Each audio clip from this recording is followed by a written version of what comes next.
Okay, and Jeffrey's just joined us again. Thank you, Jeffrey, for spending time with us. It's really appreciated. I want to go back to one of your earlier points, and that was this, and I know other people will have experienced it.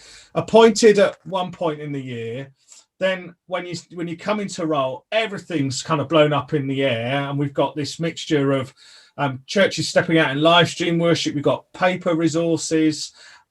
We've got interpreting government guidelines. When your feet hit the ground, when you came down in that parachute, what was on your mind as the immediate priorities? You kind of sort of surveyed the scene.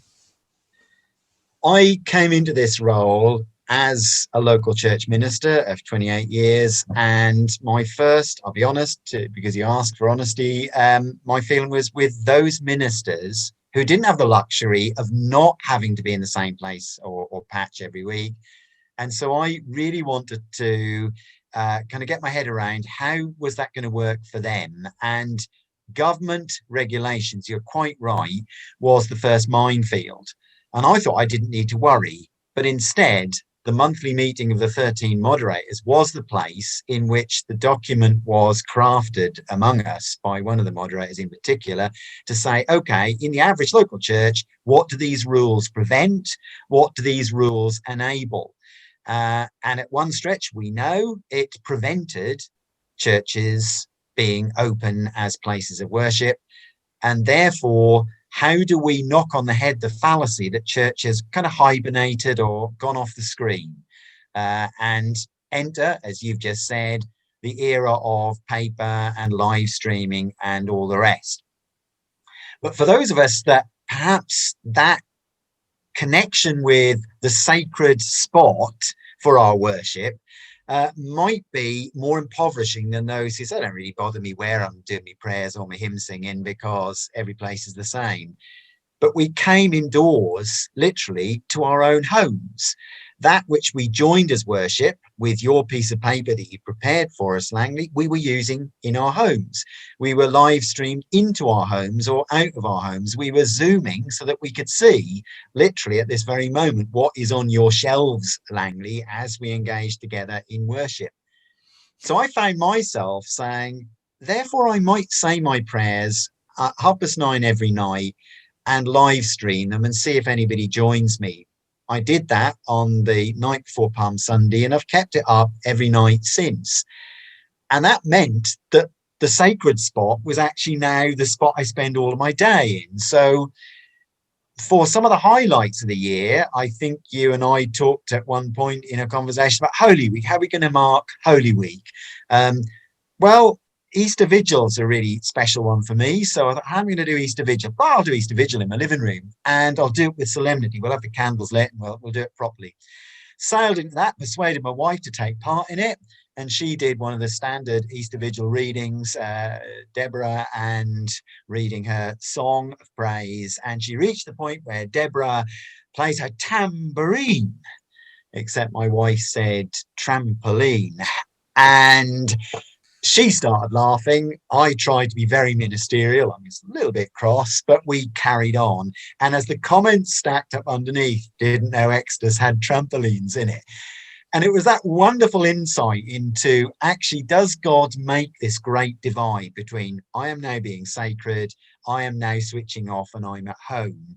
And so home as the place of worship, that's been my worship space now, 9:30 every night since.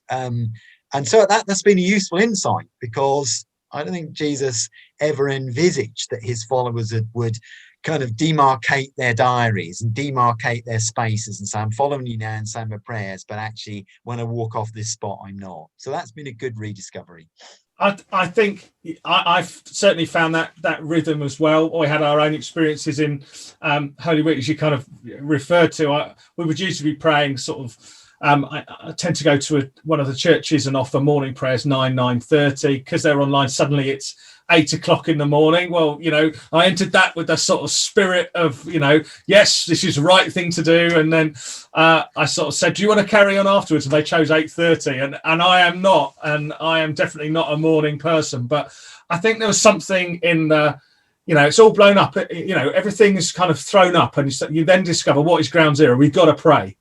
And yes. so I've carried on with that. So on the one hand, there's been a reinforcement of, we talk about spiritual disciplines, but you're living it even more because other people are kind of mutually dependent on it. Yes. I don't know, like you and like the trampoline joke, which is hilarious. There are moments in live stream where if you didn't have humility, you'd be stuffed straight away. I mean, I can think of the number of times when people would phone in going, can't hear you, you got your microphone off. 30 people saying, Yes. I can't Yes. hear you. And you're like, I can't believe this attempt at kind of being polished, because I'm always, we always want to produce the best of ourselves, don't we? Yes. And so there's that kind of crazy mixture of kind of the discipline and learning that humility, but there's something about this exposure, and that actually what we were doing in churches, actually we need to be doing in our homes, and this rediscovery of doing things in our homes. So yes, I haven't had quite the experience of only wearing boxer shorts on the second half and standing up, So we've not had any of that, have we? Which is all for the best, really. Although I do joke with people as well. Another joke I make, Jeffrey, is that I ask people to say hello, as I'm sure you do, and then I reassure people that actually they can see me, but I can't see them. Yes. And I kind of draw the line. I have a friend, another URC minister in Yorkshire, who comes most nights to prayers, and both of us put it this way: if we are in church proper, we're both more the formal side of things and be quiet and be reverent. He and I joke, because as people arrive in evening prayer, hello everyone, I think, in the real context, if that were then organ playing nicely, people were shouting out, hello, we'd be thinking, this isn't what you do. It is a different environment, but a connection across, and I think I want to say this, it has reinforced how big the map is for our church. I mean, to have somebody from the Netherlands and from Ohio most nights with us, praying with us, has been stunning. That's been really wonderful. So, yeah. Tambourines and folk from Holland, you've got a range of possibilities. You mentioned before we were talking, and you mentioned before, and I certainly kind of see this, that actually that live streaming, or that, whether it's live stream or paper, this energy is coming at a cost with people. That pastorally, is anything you want to kind of share about that? Yes, I have a concern, because it's very easy for us to say, particularly church folk are brilliant at this, everybody thinks, or everybody says, you'll have never had this in your circuit setting, Langley, but when I was in a local church, people say on the door, nobody likes that kind of hymn. And think, right, we've had 60 in there this morning, so you're telling me 60 people don't like that hymn. The next person comes out and says, wow, it's ages since I sang that hymn. Thank you so much for choosing that this morning. So this everyone, generally speaking, in most churches except your three LEPs, will be meaning everyone like me. And so we could congratulate ourselves on saying, the couple of us on screen here, Langley, everyone's been well looked after, because we're live streaming to them direct to their home with stories of trampolines and all the rest. But actually, no. Most of our churches, I'm sure yours are the same, include folk who could not find a laptop or a computer, even if they were told that they could go and get one. And so there is this worry in me that there are those who we are priding ourselves, we're including everybody, we're not, we need to reach them. And yourself and other ministers that I know of who've gone that essential mile of saying, I must prepare for each of the types of member, and please God, beyond the membership, who connects, is at a cost. I know the Sunday I was supposedly in Newport Pagnell, by which we mean a pre-recorded YouTube that went out on that Sunday and I stayed at home. I knew the minister of that church, my colleague there, I had in advance of that cycled round and put it through the doors of those who were housebound and couldn't get, and B, after the service, over the phone to her one blind member, would be reading the entire script of the service. Now, that kind of energy level, yes, she'd had the service done for her by the moderator, but actually the level of engagement, because she did that for her services too, I think it has really taken a toll. But lest you think I'm defending only ministers, I think the entire membership of the church has been trying to do pastoral, trying to do meetings, trying to do fundraising, trying to do community outreach. has really stretched them mightily, and they've come up trumps in so many places, it seems to me. But there's this sense in which we to look out and to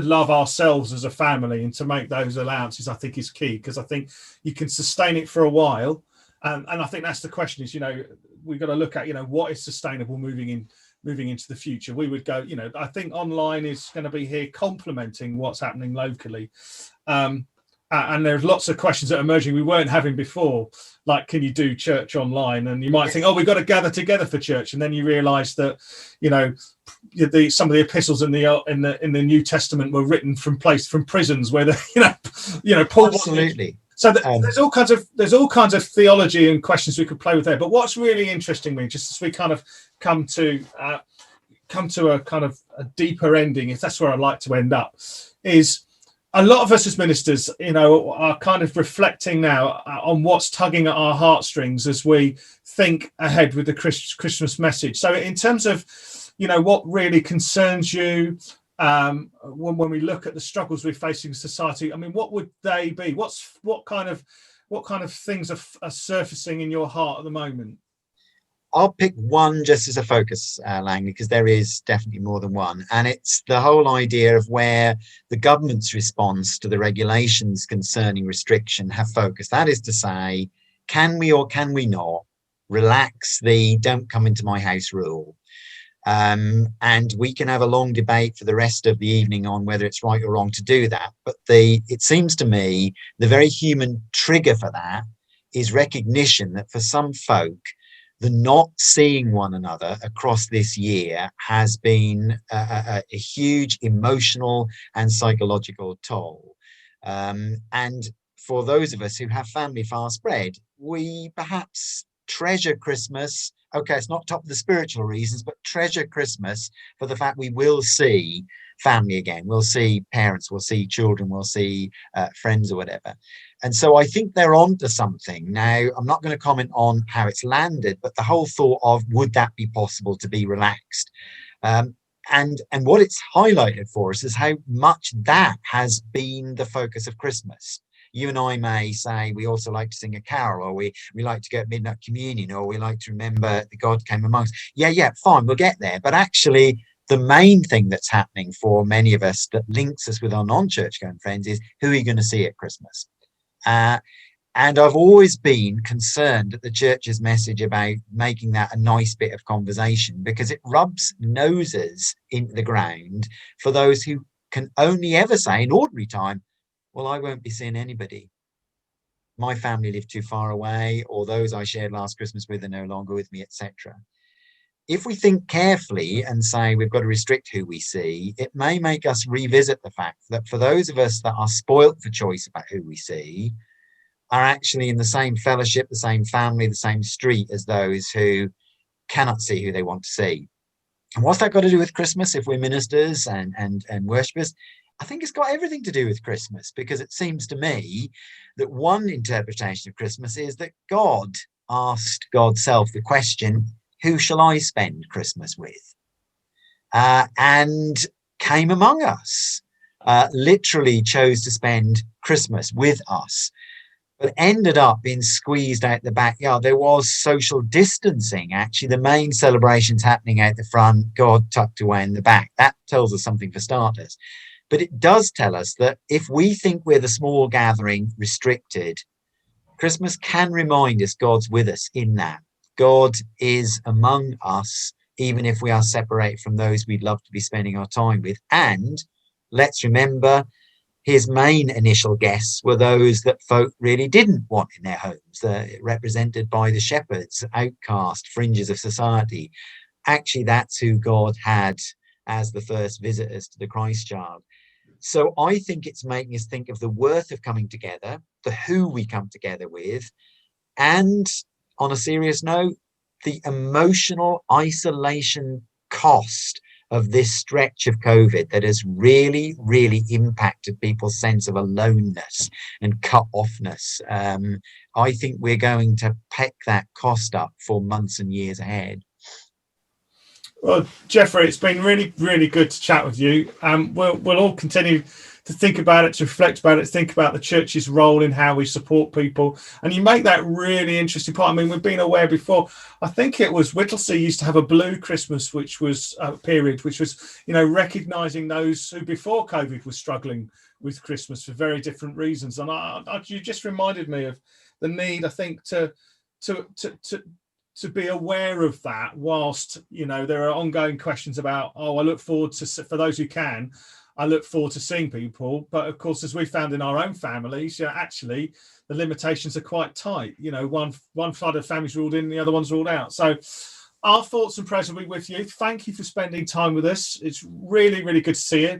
We'd hope to see you again at some point. But in the meantime, we'll be praying for you, and we pray that you will have a really good Christmas and bless you and your family.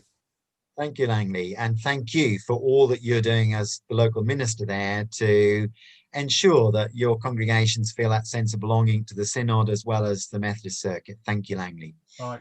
God bless.